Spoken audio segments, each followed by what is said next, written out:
Step 1. Click on File / Save As / Browse / File Type Excel Macro Enabled Workbook XLSM / Save As. Step 2.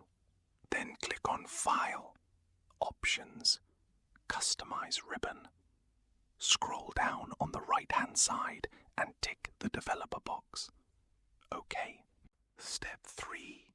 Then click on the Developer tab and then Macro Security, and then tick the bottom box of Enable VBA codes.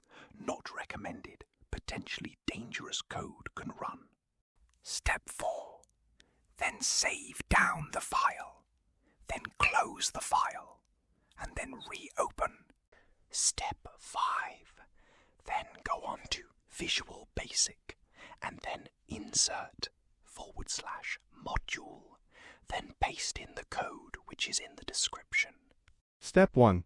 Amend line 8 which currently says C / your folder path / to the file path that you want it to be, and make sure that the quotation marks are included and a / is included at the end of the file path. What it does, the code when implemented will automatically open up and save down all files in a folder before then closing them that are both visible and hidden, and if it is an Excel file and comes up with the update prompt, it will automatically select Do Not Update. Thanks for watching. If you wish to reach out to me for personalized work, please use the email of anonymous93220@gmail.com.